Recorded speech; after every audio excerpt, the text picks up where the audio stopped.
জয় গৌর, জয় নিতাই। আজ চৌঠা বৈশাখ 1433 ও ইংরেজি 18 এপ্রিল 2026 শনিবার। আজ আমি শ্রী চৈতন্য চরিতামৃত পাঠ করছি। শ্রী চৈতন্য চরিতামৃতের মধ্যলীলা প্রথম খণ্ড, চতুর্দশ পরিচ্ছেদ, হেরা পঞ্চমী যাত্রার শ্লোক 154 থেকে 170।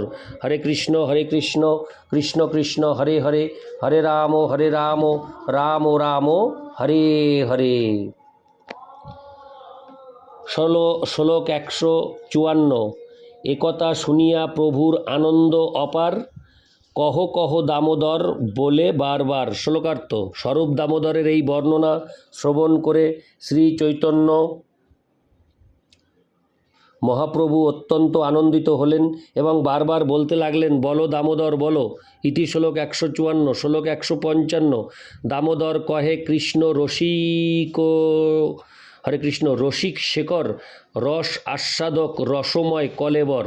শ্লোকার্থ: স্বরূপ দামোদর বললেন, শ্রীকৃষ্ণ রসিক শেখর, তিনি রস আস্বাদক এবং তার কলেবর রসময়। ইতি শ্লোক 155। শ্লোক 156। প্রেমময় বপু কৃষ্ণ ভক্ত প্রেমাধীন, শুদ্ধ প্রেমে রস গুণে গোপিকা প্রবীণ। শ্লোকার্থ: শ্রীকৃষ্ণের বপু প্রেমময় এবং তিনি ভক্তের প্রেমের অধীন। গোপিকারা শুদ্ধ কৃষ্ণ প্রেম এবং ভক্তির রস সম্বন্ধে অত্যন্ত অভিজ্ঞ। ইতি শ্লোক 156। শ্লোক 157। গোপিকার প্রেমে নাহি রসাভাস দোষ, অতএব কৃষ্ণের করে পরম সন্তোষ। শ্লোকার্থ: গোপিকাদের প্রেমে কোনো রকম রসাভাস বা দোষ নেই, তাই তা শ্রীকৃষ্ণের পরম সন্তুষ্টি বিধান করে। তাৎপর্য: ভগবানের সঙ্গে জীবের সম্পর্ককে বলা হয় রস, এবং আভাস মানে প্রতিবিম্ব। রসাভাস তিন প্রকার: উত্তম, মধ্যম ও কনিষ্ঠ, অর্থাৎ উপরস, অনুরস ও অপরস। এই হরে কৃষ্ণ, এক প্রকার রস আস্বাদনের সময় অন্য কোনো রসের আরোপ হলে তাকে বলা হয় উপরস। মুখ্য রস থেকে অন্য কোনো রসের উদ্ভব হলে তাকে বলা হয় অনুরস। মুখ্য রস থেকে সম্পূর্ণ ভিন্ন কোনো কিছুর আস্বাদন হলে তাকে বলা হয় অপরস। উপরস, অনুরস এবং অপরস যথাক্রমে উত্তম, মধ্যম এবং কনিষ্ঠ রসাভাস। সে সম্বন্ধে ভক্তিরসামৃত সিন্ধু 4:9-1-2 গ্রন্থে বলা হয়েছে, পূর্বমেবানুশিষ্টেন বিকলা রসলক্ষণা রসা এব রসাভাসা রসগৈরনুকীর্তিতা সুস্ত্রীধো পরশাশ্চানুরশ্চাশ্চ পরশাশ্বতে। হরে কৃষ্ণ, আমি এই লাইনটা একবার পাঠ করছি। সুস্ত্রীধো পরশাশ্চানুরশাশ্চা পরশাশ্চতে, উত্তমা মধ্যমা প্রোক্তা কনিষ্ঠাশ্চেত্তমি ক্রৌমাৎ। ইতি শ্লোক 157। শ্লোক 158। এবং শশঙ্কাংশু বিরাজিতা নিশা সত্য কামহনুরতা বলাগণ শিশেব আত্মন্নবরুদ্ধ সৌরাত সর্বা শরৎ কাব্য কথারসাশ্রয়া। অনুবাদ: নিত্য সত্য সংকল্প শ্রীকৃষ্ণ শরৎকালে প্রতি নিশায় রাস ও নৃত্য বিলাস করেছিলেন।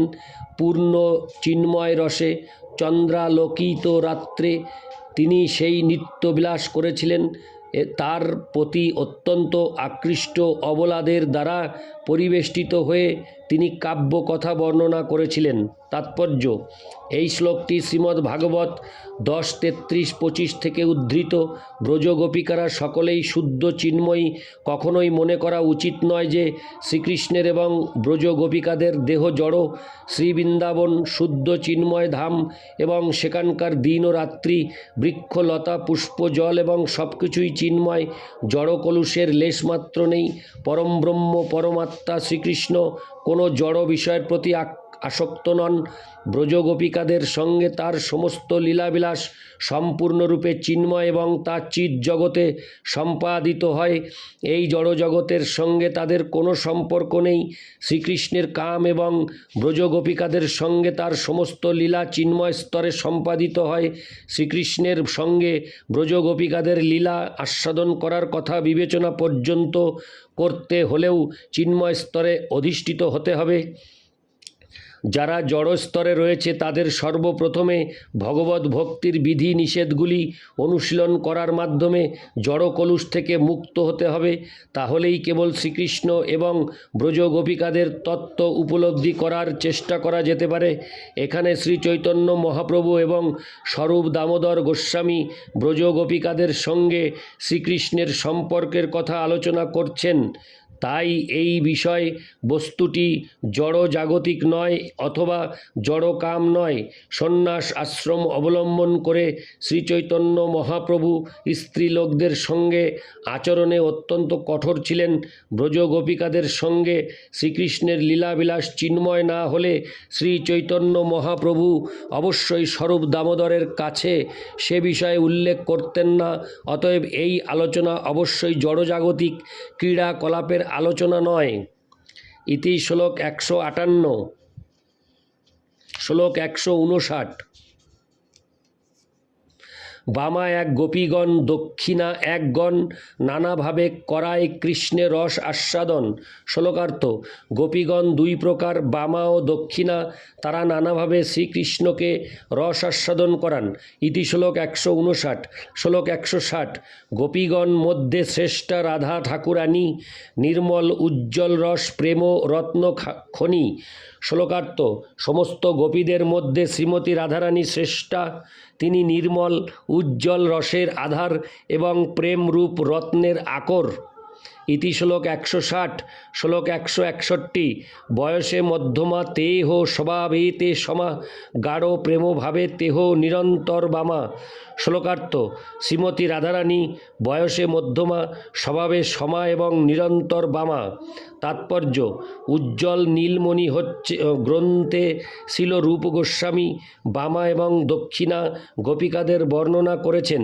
বামা গোপিকাদের বর্ণনা করে বলা হয়েছে: মানগ্রহে সদোদযুক্তা তৈচ্ছৈথিল্যে চ কোপনা, অভেদ্যা নায়কে প্রায় ক্রূরা বামেতি কীর্ততে।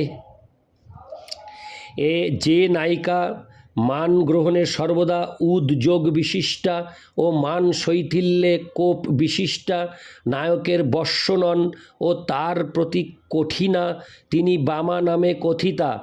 দক্ষিণা গোপিকাদের বর্ণনা করে বলা হয়েছে: অসোহা মান নির্বন্ধে নায়কে যুক্তবাদিনী, সামভিস্তেন ভেদ্যা চ দক্ষিণা পরিকীর্তিতা।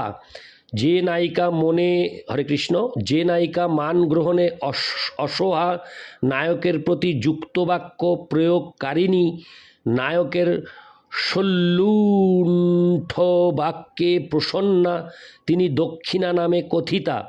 ইতি শ্লোক 162। শ্লোক 161। শ্লোক 162। বাম্য স্বভাবে মান উঠে নিরন্তর, তার মধ্যে উঠে কৃষ্ণের আনন্দ সাগর। শ্লোকার্থ: শ্রীমতী রাধারানীর বাম্য স্বভাব থেকেই মানের উদয় হয় এবং তার মধ্যেই শ্রীকৃষ্ণ অন্তহীন আনন্দ আস্বাদন করেন। ইতি শ্লোক 162। শ্লোক 163। অহেরিব গতি প্রেমন স্বভাব কুটিলা ভবেত, অত হেতশ্চ জুনোর্মান উদঞ্চতি। অনুবাদ: সর্পের মতোই প্রেমের স্বভাব, কুটিল গতি, সেই জন্য যুবক যুবতীর মধ্যে অহেতু ও সহেতু এই দুই প্রকার মানের উদয় হয়। তাৎপর্য: এই শ্লোকটি ছিল রূপ গোস্বামী রচিত উজ্জ্বল নীলমণি শৃঙ্গার ভেদ প্রকরণ 102 থেকে উদ্ধৃত। ইতি শ্লোক 163। শ্লোক 164। এত শুনি বাড়ে প্রভুর আনন্দ সাগর, কহ কহ কহে প্রভু বলে দামোদর। শ্লোকার্থ: সে কথা শুনে শ্রী চৈতন্য মহাপ্রভুর অন্তরের আনন্দ সমুদ্র উদ্বেলিত হলো। তাই তিনি স্বরূপ দামোদরকে বললেন, বলো বলো। স্বরূপ দামোদর তখন বর্ণনা করে যেতে লাগলেন। ইতি শ্লোক 164। শ্লোক 165। অধিরূঢ় মহাভাব রাধিকার প্রেম, বিশুদ্ধ নির্মল জয়ছে দশবান হেম। শ্লোকার্থ: শ্রীমতী রাধারানী প্রেম অধিরূঢ় মনোভাব হরে কৃষ্ণ, অধিরূঢ় মহাভাব। তার প্রেম সম্পূর্ণ বিশুদ্ধ এবং নির্মল, তা স্বর্ণ থেকেও 10 গুণ বিশুদ্ধ ও নির্মল। ইতি শ্লোক 165। শ্লোক 166। কৃষ্ণের দর্শন যদি পায় আচম্বিতে, নানা ভাব বিভূষণে হয় বিভূষিতে।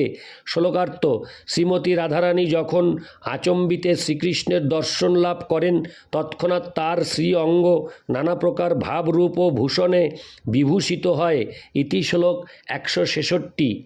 শ্লোক 167। অষ্টসাত্ত্বিক হর্ষাদি ব্যভিচারী যার সহজ প্রেম বিংশতি ভাব অলঙ্কার। শ্লোকার্থ, শ্রীমতী রাধারানীর শ্রী অঙ্গের অপ্রাকৃত অলঙ্কার হচ্ছে 8টি সাত্ত্বিক ভাব, হর্ষ আদি 33টি ব্যভিচারী ভাব যা তার স্বাভাবিক প্রেম, এবং 20টি ভাব রূপ অলঙ্কার। তাৎপর্য, সাত্ত্বিক বিকার 8 প্রকার: স্তম্ভ, স্বেদ, রোমাঞ্চ, স্বরভঙ্গ, বেপথু, বৈবর্ণ, অশ্রু এবং প্রলয়। 33টি ব্যভিচারী ভাব: নির্বেদ, বিষাদ, দৈন্য, গ্লানি, শ্রম, মদ, গর্ব, শঙ্কা, ত্রাস, আবেগ, উন্মাদ, অপস্মার, হরে কৃষ্ণ, অপস্মার, ব্যাধি, মোহ, মৃতি, আলস্য, জাড্য, ব্রীড়া, অবহিথা, স্মৃতি, বিতর্ক, চিন্তা, মতি, ধৃতি, হর্ষ, ঔৎসুক্য, ঔগ্র, অমর্ষ, অসূয়া, চাপল্য, নিদ্রা, সুক্তি এবং প্রবোধ। 20টি ভাবরূপ অলঙ্কার: অঙ্গজ ভাব, হাব, হেলা, অযত্নজ, শোভা, কান্তি, দীপ্তি, মাধুর্য, প্রগলভতা, ঔদার্য, ধৈর্য, স্বভাবজ, লীলা, বিলাস, বিচ্ছিত্তি, বিভ্রম, কিলকিঞ্চিত, মৌট্টায়িত, কুট্টমিত, বিবেবাক, ললিত ও বিকৃত। ইতি শ্লোক 167। শ্লোক 168। কিল কিঞ্চিত, কুট্টমিত, বিলাস, ললিত, বিবেবাক, মোট্টায়িত আর মৌগ্ধ চকিত। শ্লোকার্থ, পরবর্তী শ্লোকগুলিতে কিল কিঞ্চিত, কুট্টমিত, বিলাস, ললিত, বিবেবাক, মোট্টায়িত, মৌগ্ধ এবং চকিত ভাবসমূহ বিশদভাবে বিশ্লেষণ করা হয়েছে। ইতি শ্লোক 168। শ্লোক 169। এত ভাব ভূষায় ভূষিত শ্রীরাধার অঙ্গ দেখিতে উথলে কৃষ্ণ সুখাব্দি তরঙ্গ। শ্লোকার্থ, এই সমস্ত ভাব রূপ ভূষণে যখন শ্রীমতী রাধারানীর শ্রীঅঙ্গ ভূষিত হয়, তখন তা দর্শন করে শ্রীকৃষ্ণের সুখ সমুদ্রের তরঙ্গ উদ্বেলিত হয়। ইতি শ্লোক 169। শ্লোক 170। কিল কিঞ্চিতাদি ভাবের শুনো বিবরণ, যে ভাব ভূষায় রাধা হরে কৃষ্ণ মন। শ্লোকার্থ, কিল কিঞ্চিত আদি যে সমস্ত ভূষায় শ্রীমতী রাধারানী শ্রীকৃষ্ণের চিত্ত হরণ করেন, তার বিবরণ শ্রবণ করো। ইতি শ্লোক 170। হরে কৃষ্ণ কৃষ্ণ কৃষ্ণ হরে হরে, হরে রাম রাম রাম হরে হরে। জয় গৌর, জয় নিতাই।